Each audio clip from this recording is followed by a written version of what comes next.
said, we've been interacting. We talked a little bit about that before backstage for what is that, 2015 on and off? 2015, 2016, something in that area. It's been quite some time. Awesome.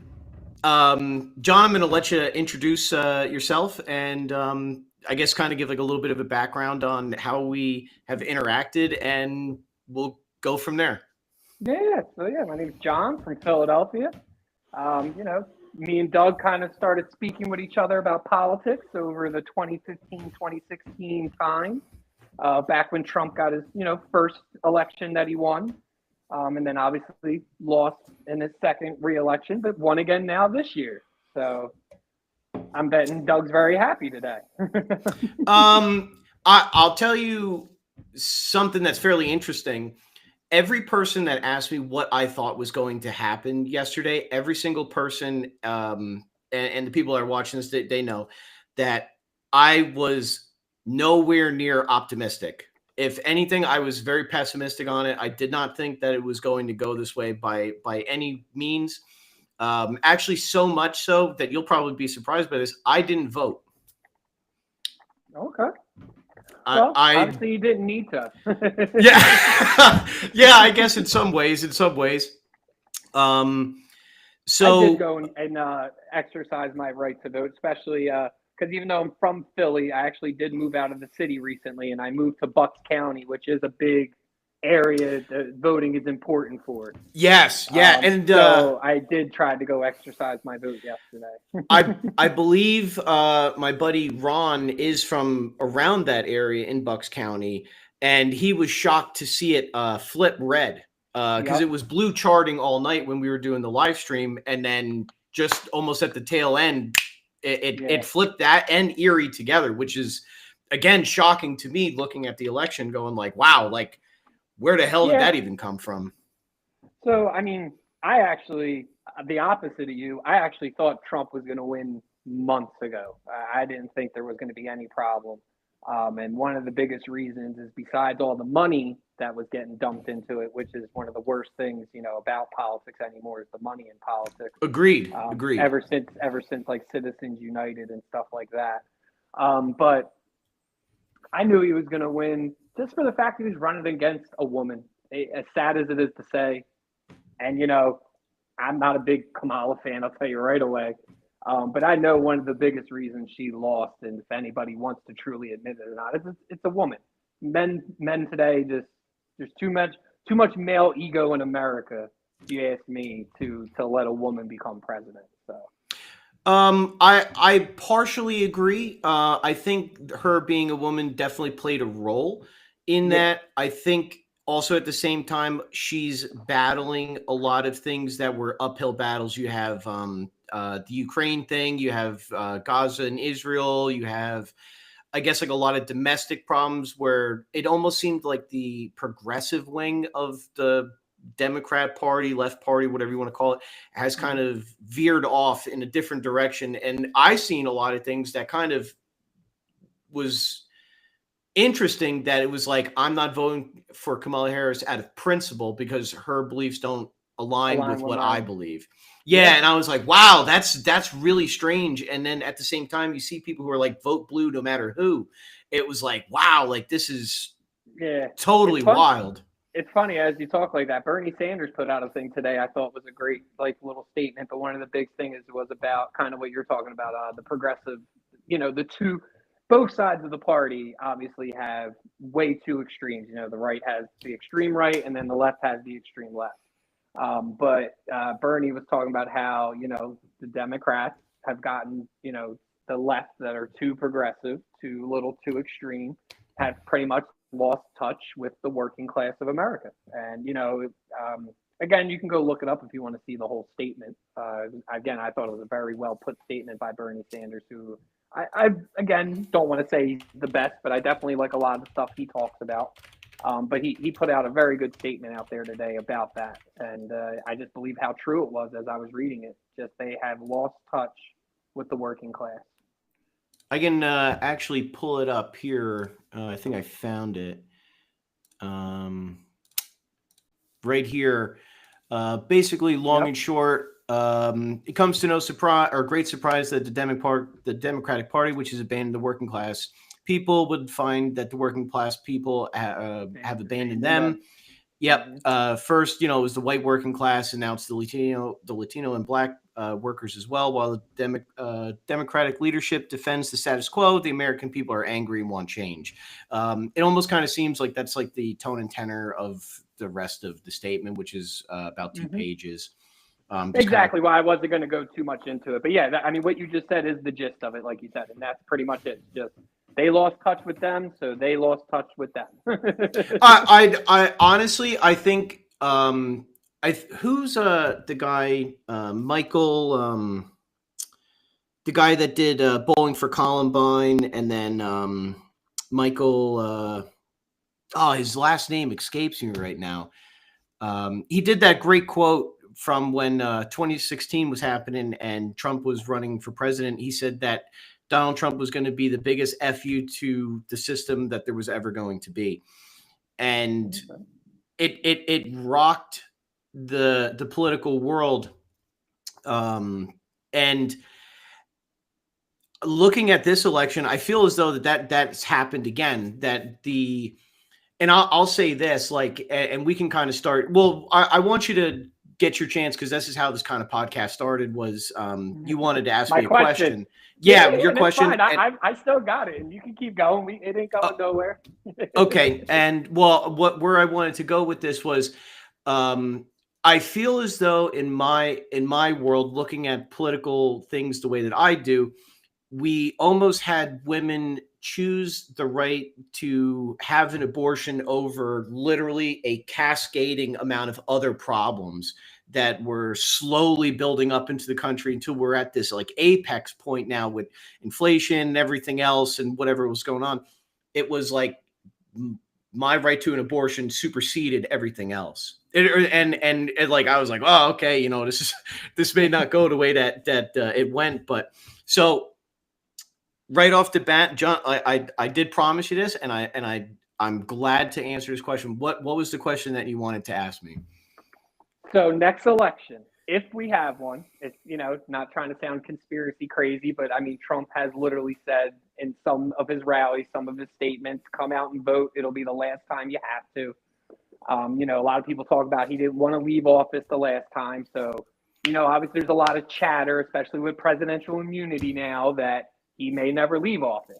But I don't like to get to the extremism of it. I would like to hope and respect the fact that after his 4 years, he serves, he's done, he's moving on. So my question to you is, though, and to anybody, honestly, who is a Trump fan, after his 4 years, because this is his second term, he can't be president anymore. Who's next? Who are we voting for next? I'm again, when I was even messaging you, I was genuinely curious. It wasn't like a gotcha moment. My thing was, I said even back in 2020, I wish Trump would have just won then, because I feel like let him get his other 4 years out, because everybody's just obsessed with him at the moment. But what's after him? Like, where do you guys go from here? Well, I'm going to be honest with you. I'm going to kind of do a Trump thing and kind of wander a little bit, but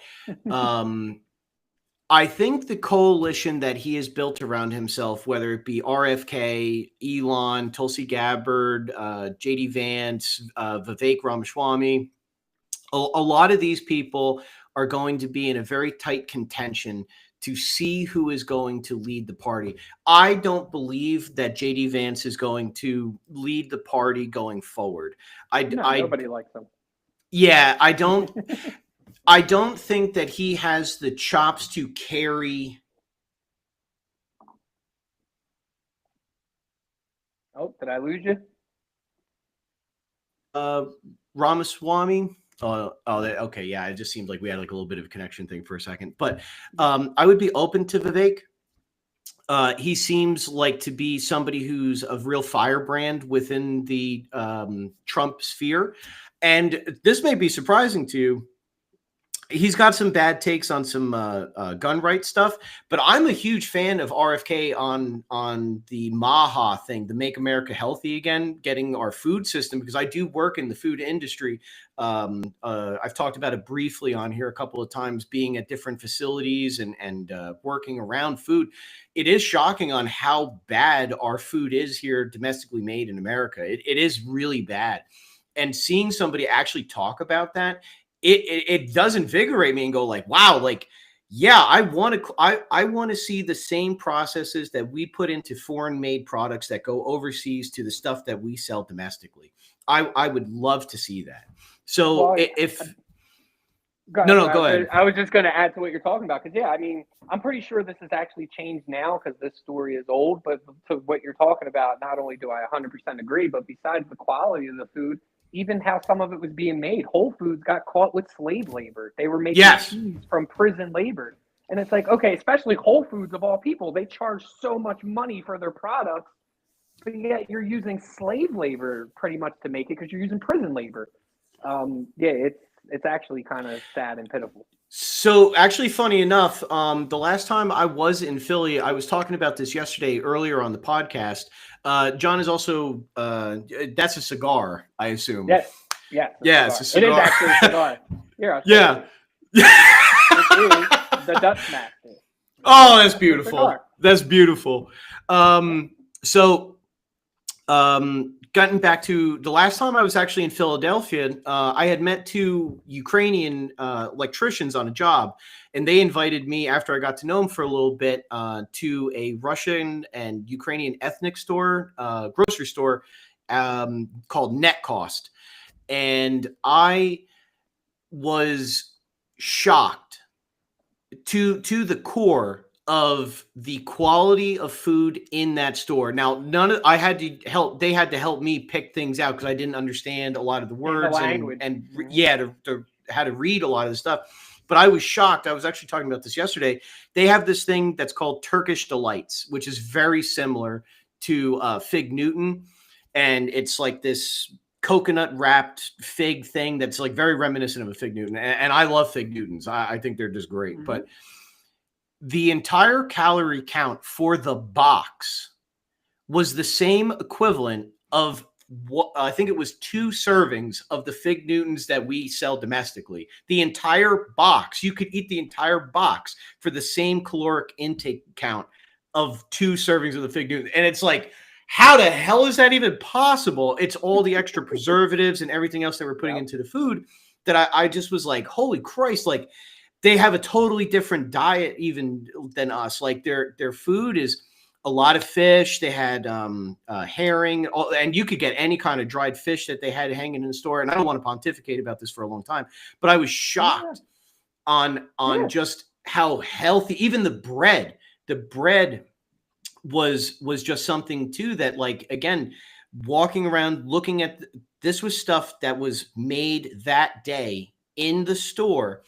That was imported from Russia, Ukraine, Poland, wherever, and came 60% done. Because the guy was explaining, with the tariffs and everything, it's not bread, it's still like dough or something, even though it's basically done.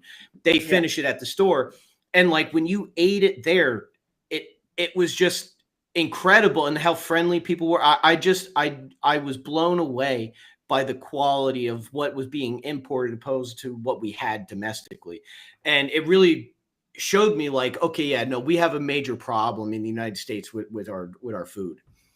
Oh yeah, absolutely. And it's funny as you talk on that, because the whole point is, so like you said, even though we get a lot of stuff locally, obviously it still does get shipped around, stored. So as much as I 100% agree with you, because yes, our food has way too many additives, way too much sugar, definitely a lot of things we do wrong with our food, and the FDA is pretty much complicit because they're all, they're bought out. But I do want to comment on that, because you are right on that, 100%. Yeah. The FDA is bought out. Oh, 100%. But the only thing I will agree to is obviously the whole point is for some of the additives they have is because of the way that we store it and transport it. So as much as like they are getting their stuff in fresh daily, and that's the point, or weekly, however they get their shipments, they're able to make the stuff.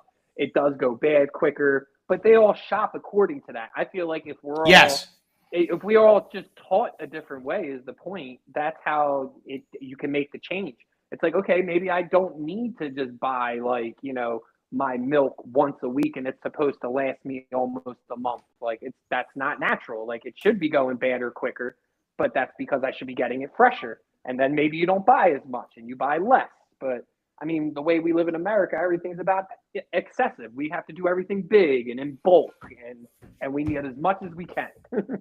No, 100%. We do shop differently because I assumed that, again, being at the store, like I was going to buy everything that I could. I had the most in my entire cart than anybody else walking by. Like I had everything in there because I was like, oh, I want some of the sausage, give me the fish, everything. But like looking around, yeah, we shop totally different.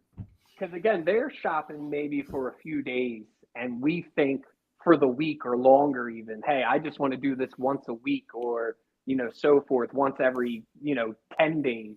Where a lot of whether it is Ukraine, even so, my wife goes to like the Kmart, the Chinese supermarkets, and it's the same thing. A lot of it's fresher, less additives and all that stuff, but obviously expires quicker. But again, the point is they have the lifestyle and they live knowing that. It's like, okay, we don't need to buy for the week or longer. I'll buy for today, tomorrow, and the next day maybe. And then I come back in a few days and I do it all over again. But we just live a different lifestyle. Yeah, part of that I think comes down to just the American way, I guess you could call it, of doing the things. fast-paced culture. That's the way I look at it. Because our whole point is we don't want to shop more than once a week because the point is we have so many other things we'd rather do. We're all working so much, X amount of hours a week, so many days a week. Then of course you try to squeeze in family time, and then you want some personal time. So it's like, okay, and then you have stuff to do around the house, cleaning, whatever, exercise, whatever people's forte is. So everybody also is just trying to get that little bit of time to themselves. We all want a little escape time. And when can you find it if you're too busy doing everything else? I totally agree. And that is something that, if nothing else, I believe that America has to change. There's no option to not change that. I don't really know what that looks like, but coming from a background of like heavy industrial construction, it is not healthy to be working 7-12s for months. It's just not healthy. And when you're young, yes, it afforded me a lot of benefits in my life, but looking back on like, man, this is crazy. The time you missed, you're never going to get back. Yeah, I've worked 2 jobs in my life at times, or same thing like you're saying. I was working 12 hours a day, 6 or 7 days a week, thinking, hey, you know what? It's kind of the norm. I'm trying to provide for my family. You kind of do what you got to do. But you do look back at all that time you missed, and yeah, you might have provided for your family, but how often were you there? And being there, being there is way more valuable than the money. And it's funny because to me, when I talk to people a lot about politics, it's a lot of how things have changed and go hand in hand. So like when people bring up parenting and kids today, I don't even blame a lot of the parents because a lot of parents aren't raising their kids. We send our kids to the daycares because since they're almost 2 or 3, we have to work to support them and crazy hours like we're both talking about. So it's, hey, my kid's in daycare from this time, comes home, has a babysitter for this time. I come home, I feed them, I talk to them for a few minutes, maybe read them a book, go to bed. But it's like, okay, how much of that time are you really getting to spend, educate, and even the best thing I believe in is show the example of the education or morals or whatever parenting you're trying to get across. If you're not there to show it besides just talk about it, it's not going to be learned. And no. And I'm sorry, not for me to go on, but because this is a topic I love, just so you know. But that's why I believe we have a lot of the problems we have. It's almost like I said, it's like a chain reaction thing. Yes. But because you get the bad parenting, well, that's what they'll blame it on. But it's because of parents having to work so much they can't raise their children. Well, now you got kids that are growing up being raised by systems, pretty much, whether it's school system, the daycares like we're talking about, or so forth. I was on a date and I was at a party, and one thing I think you said you had kids. Yeah, well, I have one. I had my Okay. nephew live with me for a little bit, but he grew up, moved on. But I have a 17-year-old son. Cool. So I this probably wasn't around back when you were raising him, but one thing that shocked me when I was at this party was that there was this other lady there, and she had her kid. The kid was on the tablet the entire time. The tablet was the parent for the kid, and I was just like shocked because I was like, what like. And like I'm very I guess you could call it like very in the algorithm on YouTube, and like I was seeing some of the things that they were watching, and I was like, this is some of the stuff that like is on YouTube Kids that's strange, and even the content is very strange because it's very snappy. Like it doesn't really hold a story or anything. There's no like higher level topics or anything because like a Blues Clues episode when we were growing up, I don't know how old you are, but Yeah, around my age, you'd watch Blues Clues or something like that. There was an overarching thing to the story of the show. love Blue's Clues. Yeah, Blues Clues or whatever, whatever you were, Power Rangers, whatever was Yeah, on at the love time. them all. And watching the YouTube kid stuff like a Mr. Beast or something like that, like the content is just going. We're changing direction. Now Spider-Man is talking to Elsa. They're on a school bus. Wario shows up, and then they're selling lemonade at a stand. And you're like, what the hell just happened?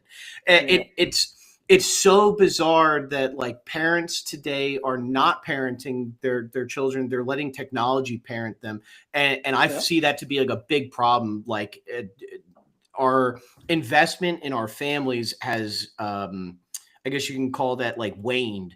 yeah. We're not so connected as we once were.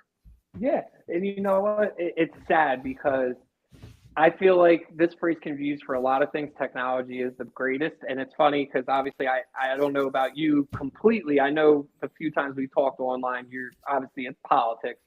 I pretty much only use social media for political stuff, and it's Yep. because I just feel like you know to sound cheesy, go to like you brought up Spider Man. With great power comes great responsibility. I don't feel like Martin Luther King or any great figure you want to think of, Abraham Lincoln. I don't think they would all be posting pictures of their food and just talking sports, which is not like I'm against any of that. But my point is with the power of the social media, I try to use it to just spread information because I feel like we all could use it. But to your point, I'm sorry, just to interject. So the kids thing, that's where I feel bad because a lot of people bring up how kids don't learn cursive.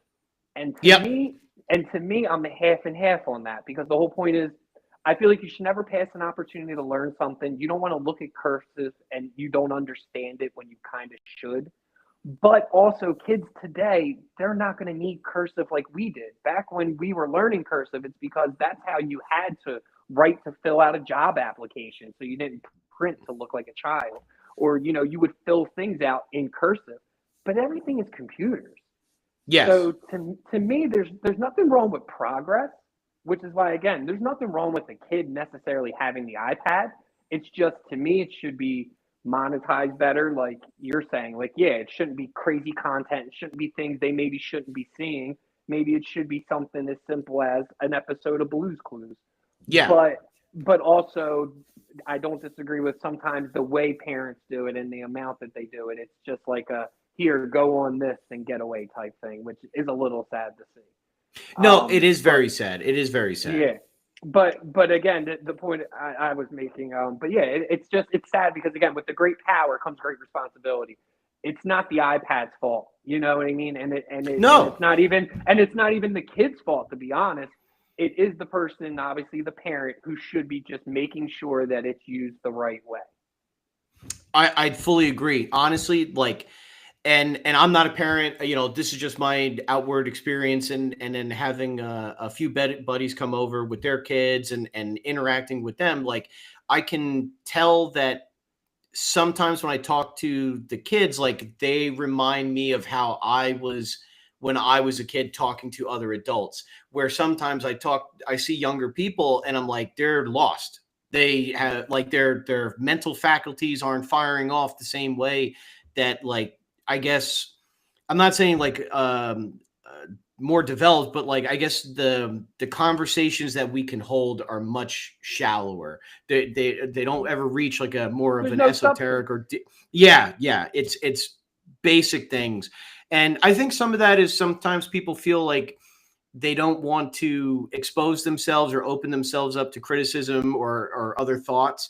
And then sometimes I do think that honestly people are just they're lost, and they're raised by an iPad or shallow content or whatever, because somebody who I used to watch a lot, Gary V, everything is content, everything. Ah, yeah, I like Gary Vee. Yeah. It's funny. I like the one thing you said too, though, because it is, to me, it's almost more, besides the Lost. I'm sorry, I just lost me for a second. What did you say right before Lost? That they They feel like they don't want to open themselves up to yeah. So criticism. yeah, I feel like a lot of people, not even just kids, adults even, I feel like a lot of people are just scared of like failure, rejection, kind of like what you're talking about. The whole point is scared to put themselves out there to receive any type of criticism. Like there's nothing wrong with somebody telling you you were bad at something, or you didn't do something well, or whatever negative comment it might be, because you take the comment, you accept it, you learn from it, you move on. Like I don't get what is so hard about that. Like I think there is a confidence problem. And here I don't know how you feel about this, but I think there's a confidence problem with men, especially somewhere between the ages of, I would say, 12 to 28. There's a confidence problem because I work with a lot of people who are between the ages of, say, 20 and 28. And when I tried to help them or instruct them on how to do something, they almost like kind of like withdraw, like, well, if you can do it, you do it. Like, I don't want to mess it up. And it's like, that's how I learned. I fucked up a ton of shit before I could do what I can do now. Like, that's how you learn. Like, you get in trouble, you get yelled at, and then you try better. Like, it's development, it's growth, where I don't think men today, like, and this isn't just like on a racial thing, I'm talking like across the board. It doesn't matter who you are. In America, there's a confidence problem with men. I mean, I could see that. I could honestly say both for the same sentiment. Like you're saying, like they're just scared to like break something or try something. Because again, I feel like with the way parenting probably is, because again, like we were just discussing with the whole system thing and not really being raised by parents, kids aren't out there exposing themselves. We were just talking about how they're on iPads, they're playing games.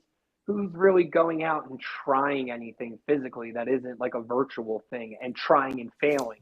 Yeah. Besides maybe the kids that luckily still play sports, where obviously those are probably your more confident kids that you would talk to or run into. But besides that, and obviously they're usually only in that spectrum where if it's sports, they'll try and fail and move on, but maybe not so much outside of their comfort, being comfortable. But yeah, that's what I believe that more tones to, which I mean to me could go against any sexuality, male or female. But I feel like just confidence in general, I agree, is low. But that's my sentiment to why I think it's just because of lack of trying and doing. You don't find many people trying and doing anymore. No. And so I guess to kind of somewhat shift gears with this. So one of I guess like the interesting things about the dynamic that we've had is that would it be fair to say that you are more Democratic left wing than I would be? Then you would be absolutely, but to Yeah. say I'm Demo- but to say I'm a Democrat or left wing actually would be stretching it itself. I'm more of an independent. I mean, I technically, not to pick sides, and this is what I've just tried to point out sometimes whenever we talk. I look at policies. That's all I want to talk about. Is policies or issues and how we can come to solve them. And I just happen to align with a lot more of what some of the Democrats would rather do, not necessarily all of it, but more of it. There are still some with the Republican side. Like, I don't know if you remember, I told you before, I love like Ron and Rand Paul wanting to get rid of the Oh Federal yeah. Reserve. I'm Yes. 100% with that. You Yep. definitely need to do that because people think they're actually a part of the government when they're just a bank we borrow Nope. money from. Yes. Yeah. They're a private entity. They're no federal than Federal Express or No Express. FedEx. Yeah, Yeah. exactly. But the whole Yeah. point is that we borrow money from them. Again, I don't know if you remember me telling you, but our whole banking system, Harrison Ford even came out as a quote, or Henry Ford came out as a quote and said, if people understood our banking system, there would be a revolution the next day. Yeah. But I don't know if you've but, ever seen. Did you ever seen the documentary Zeitgeist when you yeah, were kid? absolutely. Oh, okay. So we got a lot in common here. Yeah. No, I watched that very young. Listen, I've told you this before. So the reason so real quick, ranked choice voting. Everybody should look this up. Anybody who happens to watch your podcast that I, joined reluctantly. Hopefully you get a lot of people, and I'm telling everybody, look up ranked choice voting because that is how, even with like the election we just had, all right, you get rid of the parties. It's a list of 10 candidates, anybody who it is. You put number one, who you want number one. You put number two, who you would go for second, and so forth and so forth. And you literally will figure out who the people want to vote in. They actually already have this in some states here in America, besides other parts of the world. But even in some states in America, we already do this. It helps get rid of the my team mentality and the, just rooting for my party. And you get down to the candidate you want, issues you want to solve. But again, back to your question, so you can continue with more, I'm assuming. I consider myself more of a centrist. Like, I love Bill Maher. I feel like Bill Maher is a great comparison only because he will attack the left when they're crazy. And Sure. he obviously goes after the right. But he obviously aligns himself more like a Democrat or a liberal. So if anything, that would probably be my best alignment. I actually liked one time I looked up a definition just to see, because obviously there's all of those on the internet with like whatever type of views you have. Technically, I would be considered Rockefeller Republican or Rough Rider Republican. No kidding. Yeah. So, well, but yeah. You know me as the Democrat lefty. Well, I mean, and it's okay. It's okay. I told you, I don't take offense only because, again, the way the politics are set up today, it's just you have to pick a team. Whereas instead of talking about an issue, and that's why I said it like that, just to you, which I understood because a lot of the times I'm talking from the perspective of that team. It's okay. He's a Democrat. He's a lefty. And unfortunately, I've talked about this with a few people on the podcast before, is exactly what you just said about the team mentality. I mean, I'm sure, I'm very strong on 2A rights, First Amendment rights, a lot of different core rights, but the Republican Party as a whole has done I don't even know, a 360, a 720. Well, I'm saying is you look at the 2001 Republicans that were gun-ho to get into Iraq and Afghanistan. I mean, I was in seventh grade when 9/11 happened, and then I was in eighth grade with when we got in 2001 or shortly afterwards. I distinctly remember feeling even at that age that what we were doing was wrong and something didn't make sense.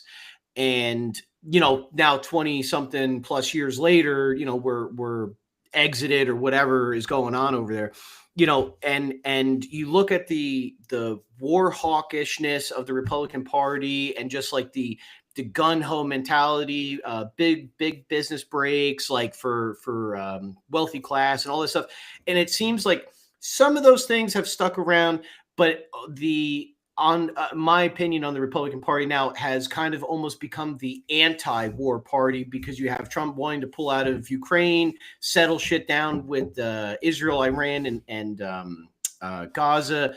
That's probably more of a political thing than actually how much he really cares about the subject. He kind of wants to kind of go back to 2016 where it's general peace and more or less, because I think the Houthis at 3 a.m. last night said that they don't got a beef with nobody, and it was everything they did was in self-defense, and they just want to have a ceasefire all of a sudden now that Trump is president-elect, which again, that could just be all hearsay. But I think that the Democrats, looking at what's happened over the last 4 years, where we've sent, I don't even think anybody really has a number on how much money we've sent to Ukraine or sent to Israel. I don't want any of that money to go anywhere. That's money that I'm working for, you're working for. There's no reason for any of our money to be going to these things. It's totally crazy. That's my opinion on it. Like, you're free to share. Yeah, so it's funny because you know what? So as much as a lot of people bring up the border bill that the Republicans killed, which obviously was a big deal. The whole point was that they were talking about the border, but what a lot of people don't realize, if I'm not mistaken, which I'd have to double check, I just know I heard it talked about, but they had a bunch of stuff in there about giving money, to like Ukraine or Israel or other things. And they don't realize, like, people, when they try to pass these bills, they cram a bunch of junk in there too that they're just trying to get by. These omnibus, the omnibus bills, where it's just line after line after line, like nobody's going to read that. The bill is 1,500 pages long, and you're just like, we got 2 hours to vote on this thing. We don't know what the fucking cat and dog population of Pakistan is, and we got to give them $1 million. You're not even looking at that. You're just looking at the big things, like, and none of that money that we're wasting on these failed programs, whether it be, again, in my opinion, like gender studies in Pakistan, like whether you believe that or not, or how, that shouldn't even be in. Well, that's what a lot of the stuff. That's why I say you got to take with a grain of salt. Because I remember when, completely off topic, but just about misinformation, Sure. And they were talking about, cat litter boxes in schools, that was obviously a big thing. And it was never proven to be true. And that's what I mean. Like, that's when earlier, like I said, both sides do have the extreme. Oh yeah. The left absolutely does, but the right absolutely does too. And that's why I take everything with a grain of salt. I'm a big believer in, it's got to have multiple sources, reliable sources. Oh, absolutely. And then, then something can be at least credible, but not even necessarily believable, because also they all put out information for us to know. Like you said, we were talking about 9/11, right when you were, we were just talking about party mentality and stuff and all that. But around 9/11, obviously, it was weapons of mass destruction. They're all talking about it. It's confirmed. 20 years later, it's not confirmed, really. It was all just a lie. So it's like, okay, they also do lie to us. But you know what's funny about that topic, too? So like I said, I brought up Bernie Sanders earlier. One of the reasons I'm a big Bernie Sanders guy, he marched with Martin Luther King, and he is the only person that voted against going to war in 2001. He just has a good track record. So he should be. And my sister is a big was a big Bernie person when he was running in 2016, and she felt disenfranchised when the Democratic Party kind of overthrew his campaign because honestly, I really think looking at the 2016 election, I don't think Trump would have won if Bernie would have ran. I don't think that Trump would have won. You know what? That's a pretty close one. I almost want to say he would have. I feel like he was going to win no matter what. Again, I kind of felt like that back then, just like I did now. I had a feeling Joe Biden would win, only because there was a lot of Republicans that switched on him.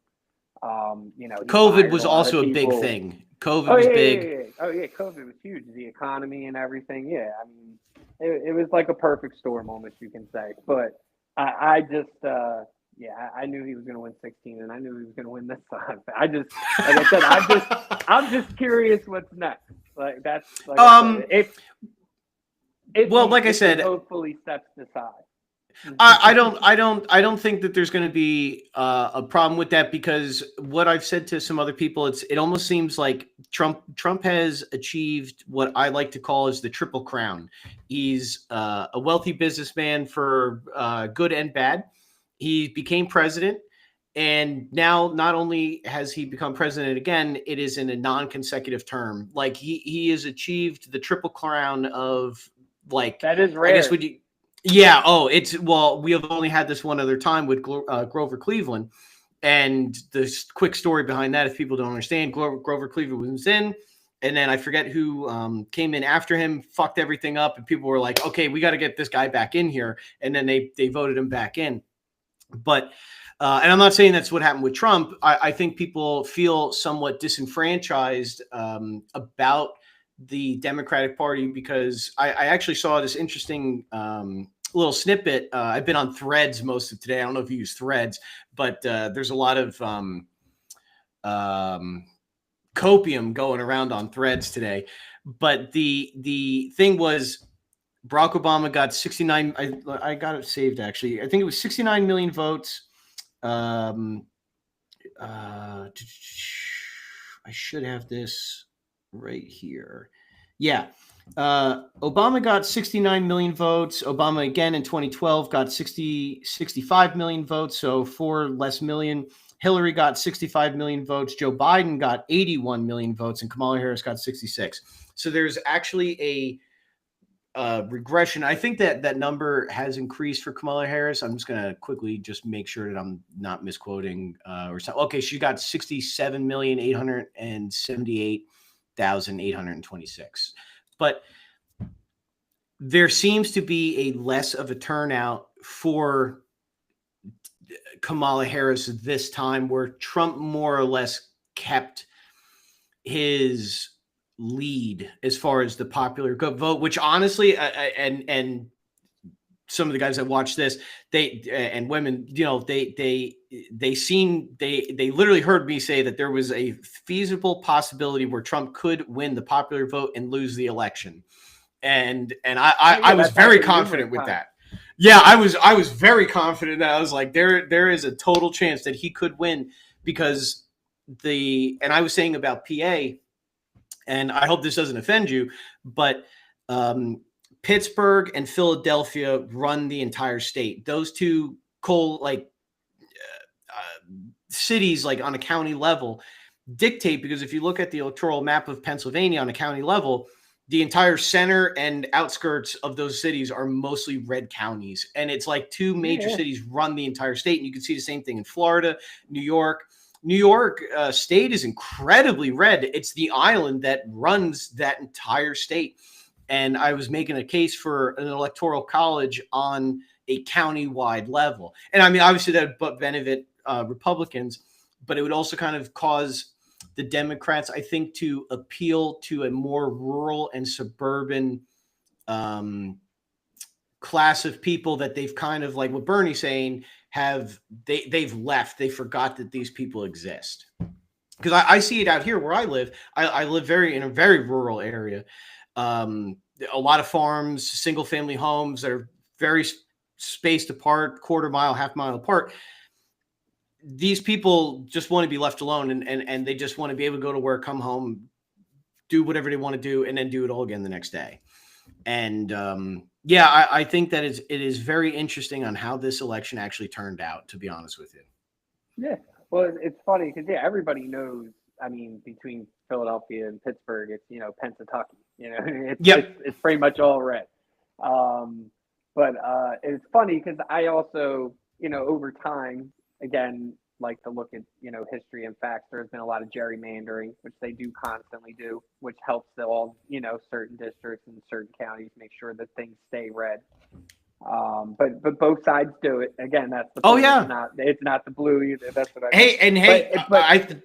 I'm not a person that thinks that Biden stole the election. I think that the Democrats in 2020 ran one of the best ballot harvesting and what do they call that? Where they do the like mail-ins. I think they reached out at a much higher level to those people, where Scott Presler, if you know who that is, like on the Republican Party now, has taken that game and is like, okay, yeah, we can do that too. And played a very efficient game in Pennsylvania specifically for ballot harvesting. And I think that the Republican Party just didn't even see that coming in 2020. Not to cut you off.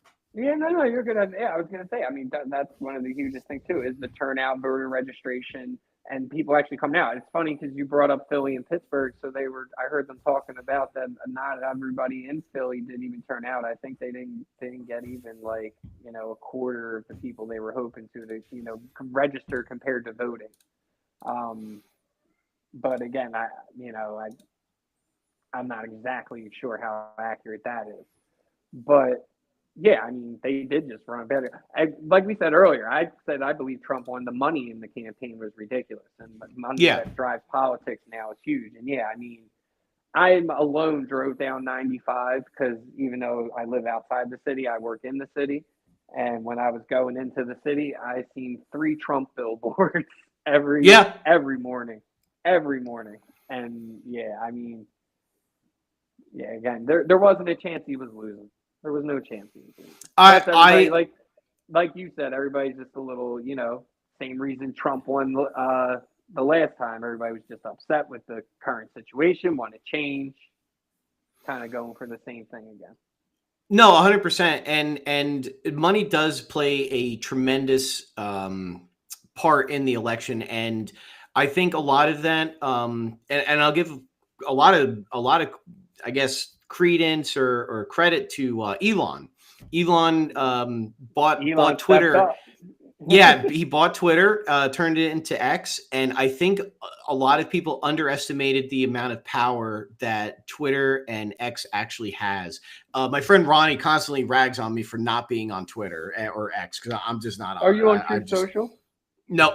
I honestly, a lot of my political understanding, what I like to call the cultural zeitgeist, comes from Facebook, Threads, and what I see on Instagram. Like the Okay. way that's why I was so Well, listen, certain that Trump it's wasn't fun. going to win.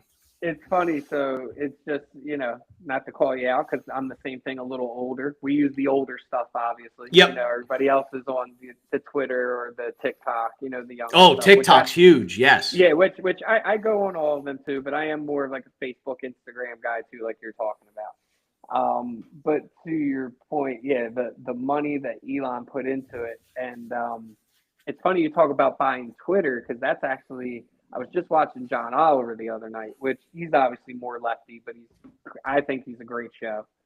Because a lot of times, again, he might be more left, but he doesn't even necessarily go into politics. He's always usually just talking about a certain issue, has comedy in it.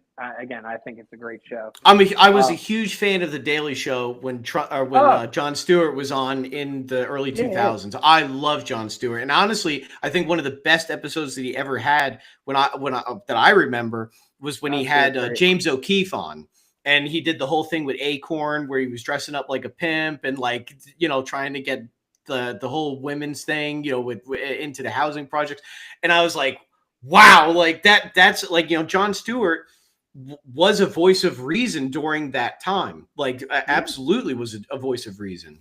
John Stewart is great. I love John Stewart. Yeah, that's a good one too. That's another person I'm a huge fan of, and definitely you could say like that's definitely where you'll find me more politically aligned. But yeah, so obviously John Oliver was a student of John Stewart, so yes, Yep. his show is very good. But he was just talking about one of the two biggest things that I tell you what. Now that we're talking about it, you and anybody else wants to pay attention, keep your eyes forward, maybe even make some money. But Truth Social and then his new cryptocurrency. Both of those things you can expect to probably make some big money Oh yeah. because cryptocurrency, as we already know, it's so in its infantile state that there's no regulation right now. They don't know really Yep. how to monitor and tax it, whatever they're going to do to it, regulate it, all that stuff.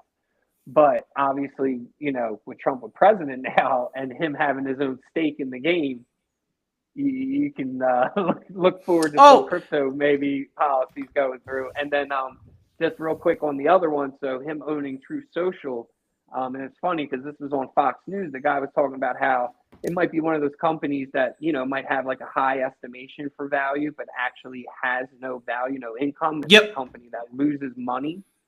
But now after this, you're going to probably see its stock soar, and again, doesn't really have no value. But will Oh probably gain value. But it'll probably gain value after everybody probably buys stock in it after him now becoming president and again be. So it was just funny because again I was just watching that with him, and those are going to be two interesting things to see in these next 4 years? I am curious to see. So I'll just quickly give you my thing on crypto. I don't trust it. I I don't don't trust trust it at crypto. all. Yep. I've had some investment in Bitcoin. I still hold a little bit of Bitcoin. I don't like the idea of Bitcoin because of just, again, it being so linked into, and this is my conspiracy bias showing, is like, I don't like anything that can just be turned off. I don't like any of the new Yeah. vehicles. I don't like crypto. I don't like a lot of these things where it's It's just like all of control a over sudden, your whoop. thing. It's control Yes, over yes. your personal stuff. Yeah. And Yeah. listen, no offense, that's a great example to go back to personal autonomy with your body, which is why we shouldn't have abortions the way they are. But that's a whole other subject and a different Sure. topic. But no, to your point, yeah, the fact that somebody can control something of yours, that's crazy. Like I agree Yeah. 100%. Yeah, I don't like the newer cars that, yeah, they could just turn your car off. Or again, if you have Bitcoin, you have money, your money's there, and all of a sudden they're like, well, no, you can't access it. It's like, what do you mean? That's my money. I think a lot of people got rocked in, I think that was 2018 with the GameStop thing, where people were so invested in Robinhood, Webull, TD Ameritrade, because I was right there in the epicenter of when that all happened, and I was like, "Whoa! Like, this is crazy." We just wake up one morning, GameStop is $400 something, and they're going, "Oh yeah, we can't trade this today." Like, what do you mean we can't trade this today? You know, it shows you that a lot of the system is controlled at a much higher level to make sure that the major money power players don't lose. They don't lose. It don't matter what side. Yeah, it don't matter what side. Yeah, exactly. No, 100%. And it's funny, again, the only caveat I'll say to that, because I've seen a lot about the GameStop stuff too, and then when I was reading a lot of stuff about it. So obviously, you know, again, whether news is actually given or not, you can read between the lines. They made sure it was stopped so that, yeah, these billionaire hedge funds would stop losing so much money, because they realized that we can band together actually sometimes. And thank God everybody stood up for video games and movies. But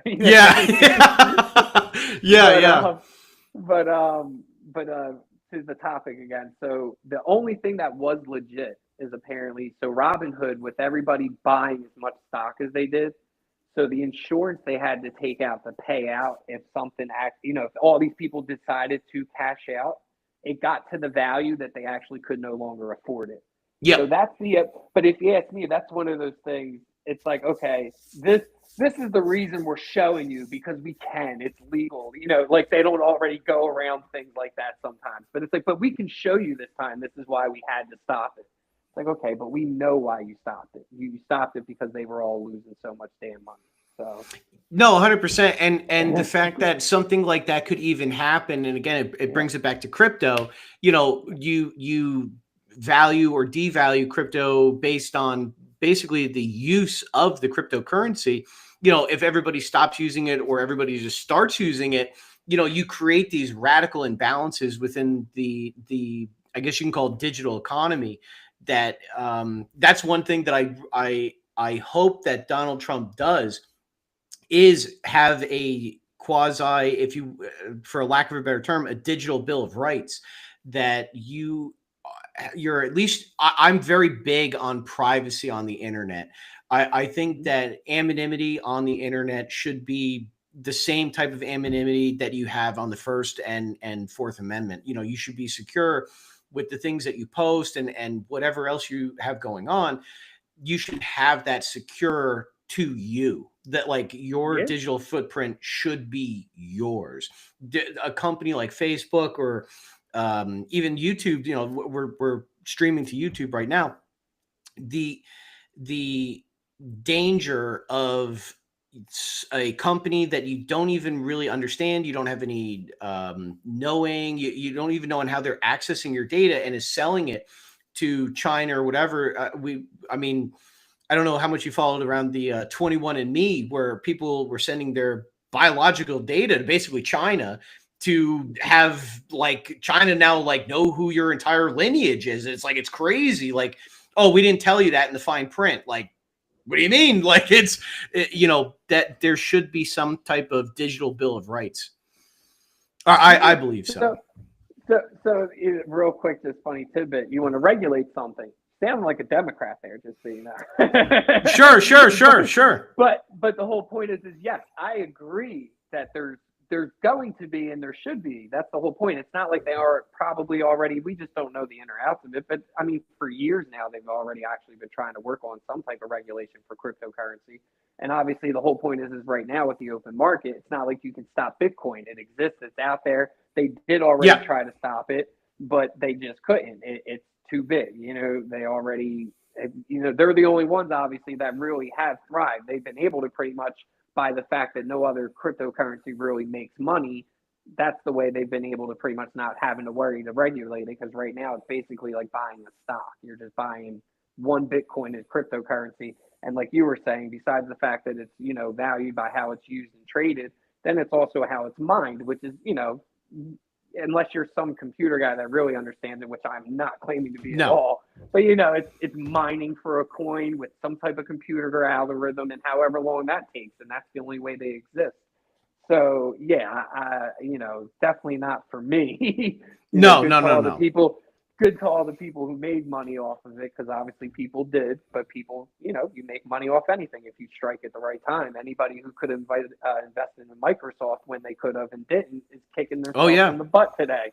Amazon is the same thing. When Amazon was, $100 or even less, like now I think the stock is 12 something. I mean, if you would have bought a couple hundred shares of Amazon in its infancy, everybody would be a millionaire. You're retired comfortably. Yep. Or even GameStop. And currently, yes, you were able to get in and get out at the right time. So, but the whole point is, you're going to make money off stuff if you time it right and you're able to do it. So again, congratulations to all those on Bitcoin, but I'm staying away. And I do agree that they're going to come out with something. And I mean, don't get me wrong, it's just going to be irony. But if it's going to be the Donald Trump, digital dollar, the regulated new Bitcoin. And then my point is I wouldn't care if it's just him, but I think he's going to trademark his name and he's going to forever make money off it. Or it could be his actual cryptocurrency that he's already invested in. And that's going to be him just, and that's obviously what shouldn't be allowed if you ask me. I agree. I don't, I knew somebody that was very into Shiba Inu coin, the Shiba coin with Elon and all that stuff, that when that was going on, that I was like, dude, like you're telling me that if I buy $100 worth of Shiba Inu at like 3/4 of a penny, I could be a millionaire tomorrow. Like, dude, that's crazy. like we got something schizophrenic in the system here, that it's dangerous, because a lot of people see, and this is to your point again, some minor regulation is like, I think that you should have at least some type of, because I am a free market capitalist when it comes to these things on the more Absolutely. end. But like for the most part, but like when people are telling me it, like Shinu Ibu, I don't think ever really evolved outside of a meme or a scam. Like I just Fire like Festival. It was Fire yes. Festival of cryptocurrency. yes. And I look back at that time and I'm like, man, for the people that lost everything, maybe there were some people that made money. I don't know, but yeah, I think that people should, and that's a failing of our school system as well. That again, hopefully, we get back on board with that. That we're not educating our youth to become more adapt to the new changing environment that our economy is going in.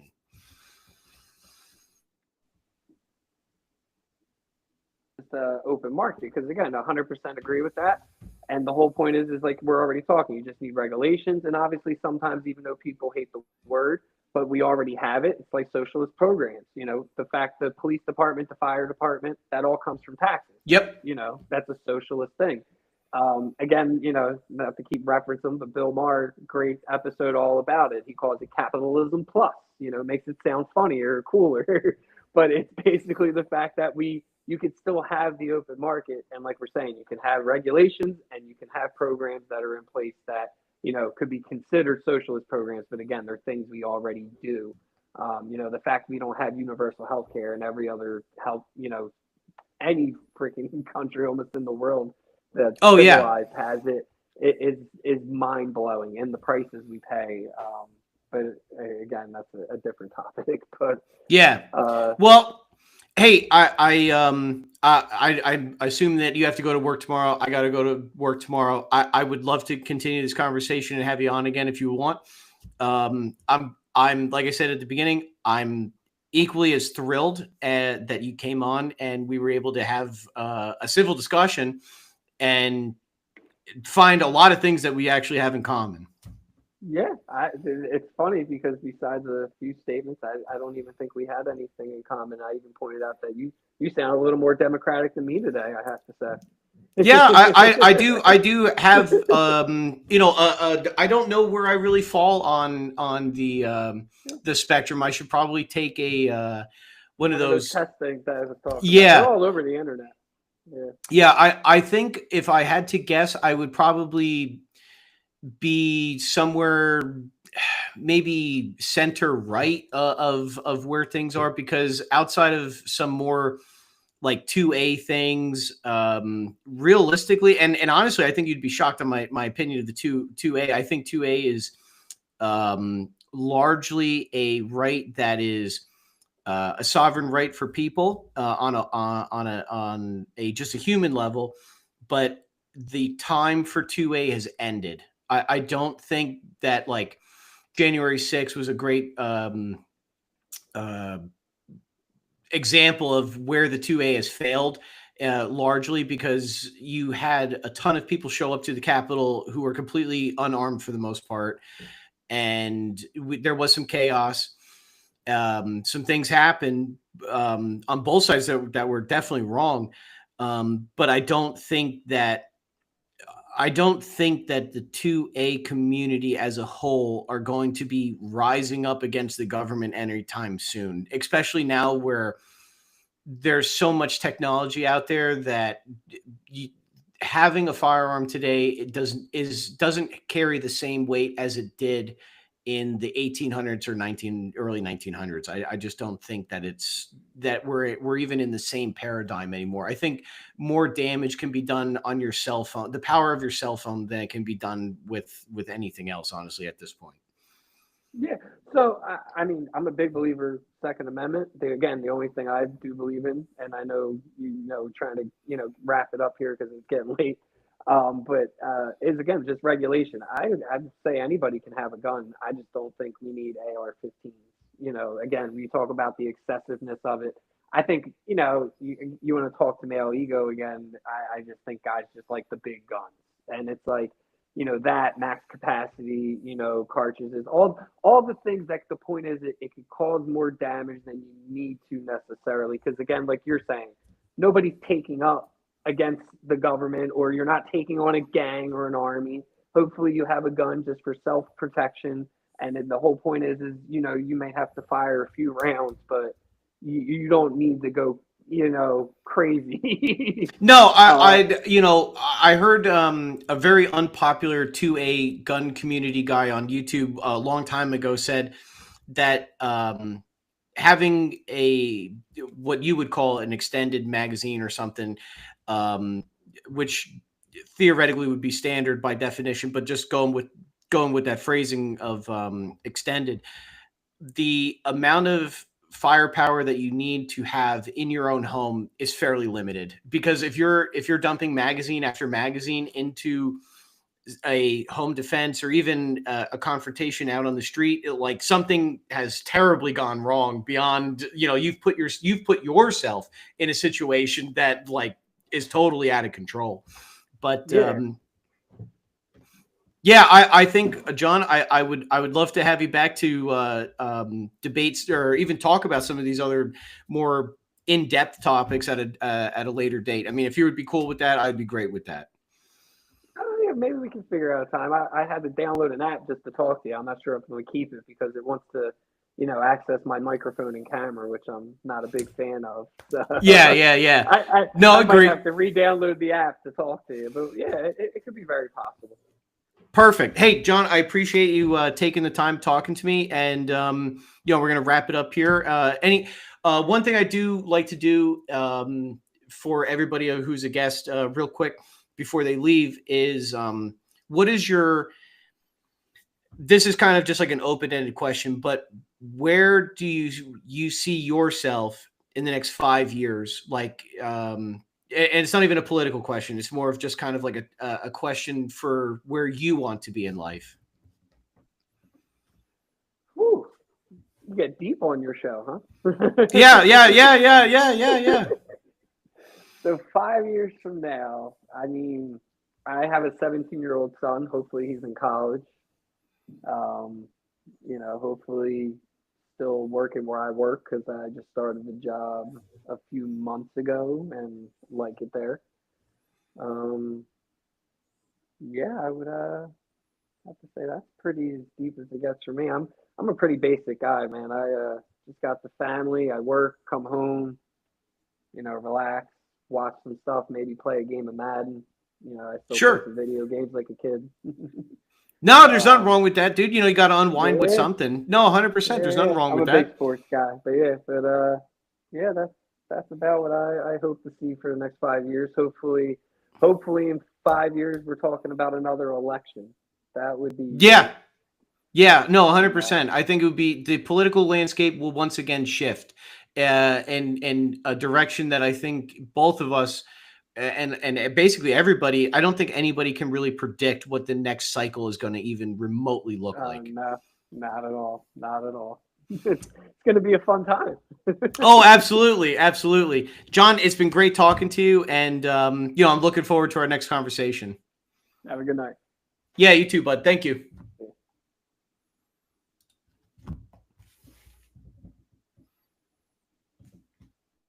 All right.